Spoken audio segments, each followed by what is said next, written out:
How's it going, backpackers? Dave here with Off Grid. I'm into backpacking, hiking, camping, and gear. Today I'm going to be doing a follow-up video based off of last week's video, which was my ultra lightweight loadout. This time around, I'm going to be telling you all the reasons why I'm concerned about that video from last week and the gear choices that I went with.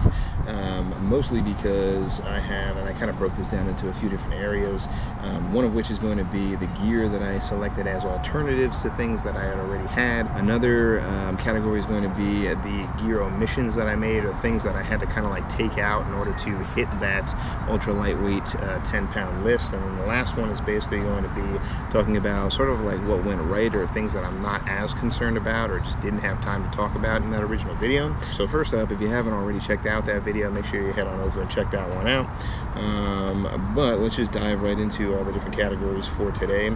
The first category is going to be, again, the alternatives that I had to go with. And some of the biggest things that I'm worried about would be, first of all, the backpack. I'm not used to doing multi-day trips without load lifters, without some sort of frame, or without a decent padded hip belt. So the idea here is basically like you're going to be carrying less than 10 pounds for a base weight, so the overall amount of pressure that's going to be on your body is going to be a lot less. The biggest concern here obviously is that you're not able to shift any of that weight from your shoulders and your traps up here down to your waist at all. So you're basically just relying on the fact that it is ultralight, but at the end of the day, depending on how far you're going, you're still going to feel that weight on your shoulders, and you can't really push it anywhere else. So that's definitely a huge concern. The next one is going to be the last item that I talked about in that video, which is the chair or the stool that I'm going to recommend. I saw some mixed reviews with that stool. The first of which was that is it going to be durable?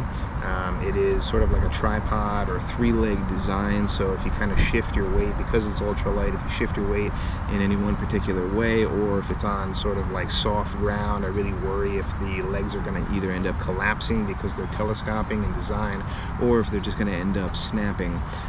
So I really worry a little bit about the overall durability of that stool. And then the second thing that I'm going to worry about is going to be the overall comfort. Because it doesn't have a back, you're not able to really like unload and unwind at the end of a long day on trail, but I guess it's still better than sitting on a log or sitting on your sit pad. So that's why I ended up going with that design. So I've yet to see if that one's really going to work out. The next thing that I'm concerned about is going to be not having, or I should say, choosing an alternate for a poncho. Now, you may have noticed that I didn't actually mention any kind of poncho in the last video, but if I were to throw one in there and add to the overall weight, again, that's kind of like the optional item, then I would add an emergency poncho, which obviously is not that durable and it's not going to hold up that well, but it is going to keep you dry. But you know, if you've followed me for a little bit of time now, you know one of my most favorite pieces of gear is going to be my poncho, just because of how versatile it is, and my normal poncho is a lot more durable. So having or going with an emergency poncho is definitely not going to be the best option for you. The next item I'm going to talk about is going to be the stove and the cook pot. So I went with the Toaks 650 milliliter pot with the BRS 3000 stove. There are obvious concerns about the BRS stove. The first and foremost of which is that it doesn't do great in the wind. It is not great as far as fuel efficiency goes, so you kind of have to baby a little bit more, and it's also not great at elevation. So if you're in Colorado or Utah or certain places where you're at a certain elevation, it's not going to perform as well. So it's definitely not one of the best stoves by far, but it is one of the lightest stoves, and I've heard that the durability is actually pretty decent on that stove. So that's why I chose it. And then the pot, there's nothing really wrong with the pot. The Toaks series is very durable and reliable and lightweight. The only problem with it is that it's not the most efficient as far as trying to boil your water or cook your meals out in the backcountry. It again is just kind of like the lightest. Some of the best that you can go with is anything with a flux ring on the bottom of the pot. It can be Jetboil, it can be any kind of knockoff. There's a bunch of knockoffs out there now that are going with that technology, but the Toaks is the lightest that you can get, but it's not going to be the most efficient.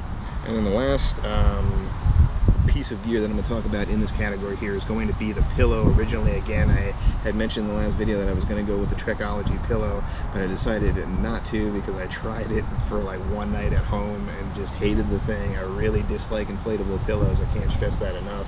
And we'll always end up going for the compressible pillow, something that more resembles the one that you take from your house, and that's why I ended up going with the Thermarest pillow. Okay, the next category here is going to be the gear omissions, or the gear that I had to leave out in order to hit that sub 10-pound base weight, or right around 10 pounds, like a shade under.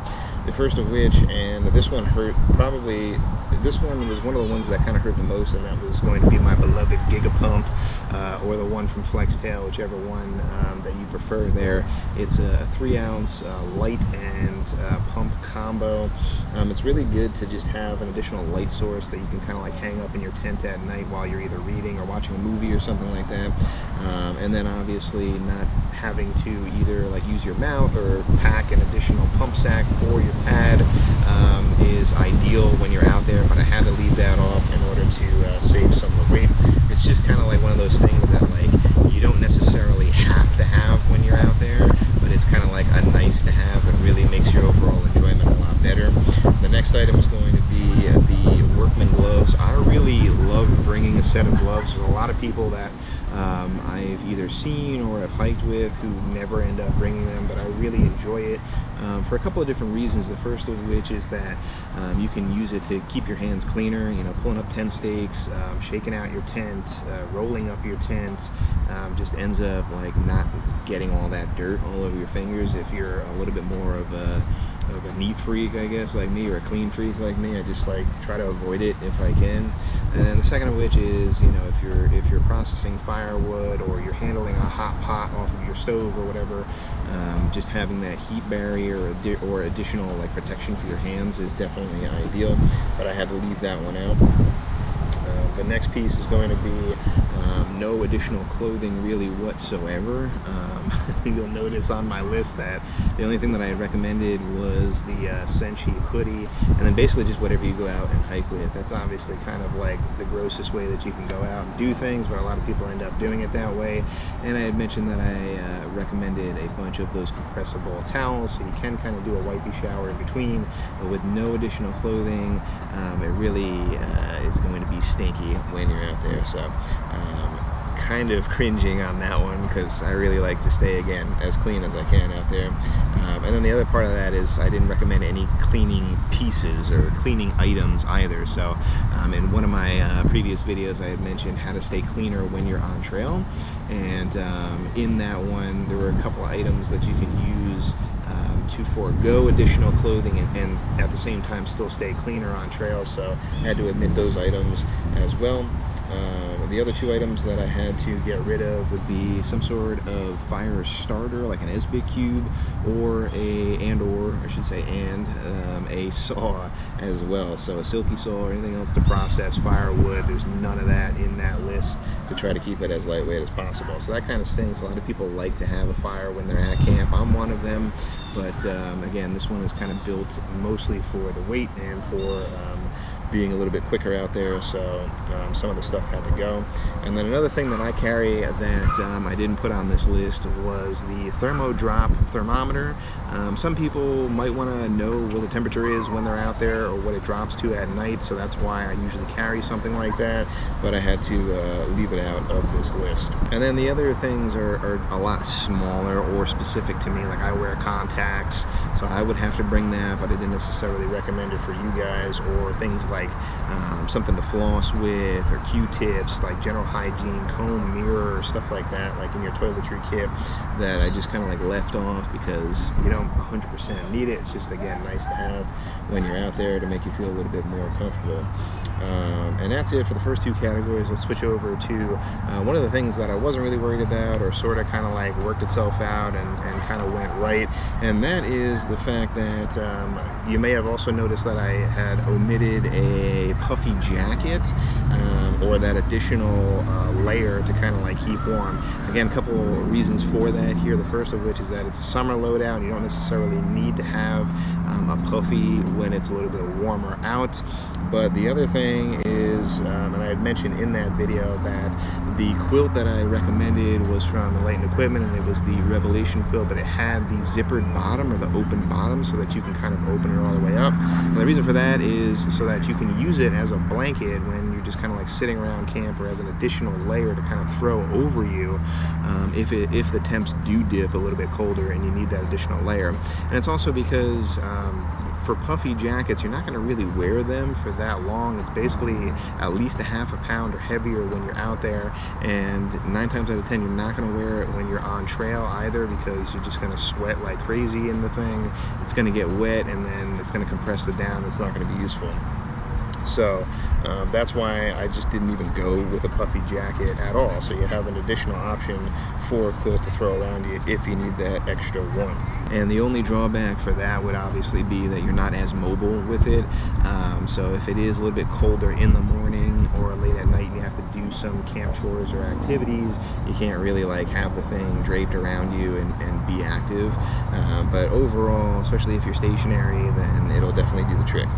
And the last thing I'm going to mention here is another thing that you can consider, which is a super lightweight, and again, this is going towards the warmth, but another thing you consider is a super lightweight either wind jacket or windbreaker, whatever you want to call it, or if you want to, instead of going with an emergency style poncho and you want to go with a more traditional rain jacket, you can go with something like the Frog Tugs UL option, or a much more expensive option if you want to, and then not go with the poncho option, not go with kind of like a wind shirt, and it's still going to add an additional insulating layer. That's one piece that I think a lot of backpackers might end up forgetting about, and it's definitely another piece that doesn't breathe that well, which means that it's going to trap in more of your own body heat.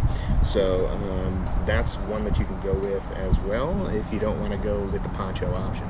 So that's it. Those are all the pieces that I'm going to mention here for reasons as to why I'm kind of concerned for my ultra lightweight loadout kit. I'm really excited about this ultra lightweight loadout list. However, I don't have every single piece of gear on that list, but I'm kind of sniffing around trying to see when I can get deals and kind of pull the trigger on it, because I really want to try it out. I want to see for myself if it is going to end up being worth it out in the field. I think what I'm going to end up doing on some of my upcoming trips is also kind of using that list that I had just mentioned and sort of adapting it to my traditional list to see where I can kind of lose some weight here and there and bring it down a little bit more. But I'm going to definitely consider picking up all the items on this list and giving it a go to see if this ultra lightweight thing is legit, or if it's just way too uncomfortable and just not worth it when you're out in the field. One of the main reasons why I created this video is because I am ultra concerned about the ultra lightweight loadout. I am traditionally more lightweight and not ultra lightweight. I have ultra lightweight gear. Actually, a lot of the items that are on this list and this loadout are items that I currently own, so it's not that far of a stretch to add a few new pieces to go into that ultra lightweight category. However, I really am kind of concerned if it's worth it or not. But let me know what your thoughts are down below. Again, I built that list more as like a hybrid in between trying to hit that UL weight, but also be a little bit more comfortable and safe when you're out on trail and at camp. So that was kind of like the goal there. I didn't see too many lists that kind of included some of those items that made you more comfortable on trail and at camp, so that's what I was going for. But again, I want to hear your thoughts all about it down below. Hit up that comment section and let me know your thoughts on these items, if you own any of them or if you're interested in picking any of them up. Let's get the discussion started. If you like this video, please give me the thumbs up, and if you aren't subscribed, please consider subscribing down below. And remember guys, if you're headed off grid, make sure you do your research and make it a safe one. I'll see you on the next one.